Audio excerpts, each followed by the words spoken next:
জোর করে কিছু রাজনৈতিক দল দাবি আদায় করতে চায় বলে মন্তব্য করছেন বিএনপির স্থায়ী কমিটির সদস্য আমির খসরু মাহমুদ চৌধুরী।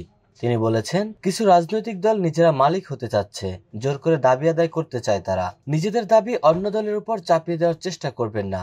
শনিবার দুপুরে রাজধানীর ইন্টারকন্টিনেন্টালে নির্বাচনী ইশতেহারে প্রযুক্তির ব্যবহার শীর্ষক সেমিনারে তিনি এসব কথা বলেন। আমির খসরু বলেন, নির্বাচনের আগে ইশতেহার আসাটা গুরুত্বপূর্ণ নয়, নির্বাচনের আগেও তৎপরতা থাকে ভোট নিয়ে। মানুষ ইশতেহার দেখে ভোট দেয় আমার জানা নেই। তিনি আরো বলেন, দীর্ঘ আলোচনার পর ঐক্যমত্যের মাধ্যমে সনদ সই হয়েছে, বাস্তবায়নও ঐক্যমত্যের মাধ্যমেই হতে হবে।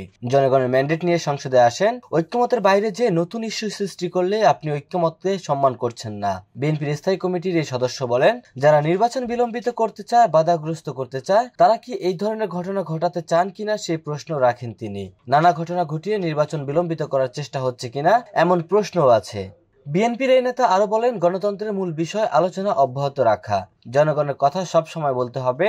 ৮ বছর আগে ভিশন 2030 দিয়েছিলেন বেগম খালেদা জিয়া। পরবর্তীকালে অনেক পরিবর্তন মাথায় রেখে ২৭ দফা এবং পরবর্তীকালে ৩১ দফা সংস্কার প্রস্তাবনা দিয়েছে বিএনপি। সরাসরি সাধারণ মানুষের প্রস্তাবনা নিয়ে এটি তৈরি করা হয়েছে। ক্ষমতায় গেলে ১.৫ বছরে ১ কোটি মানুষের চাকরির ব্যবস্থা বিএনপি করবে বলেও জানান তিনি। বলেন, চাকরি কিভাবে দেব তার প্রস্তুতি শেষ করা হয়েছে।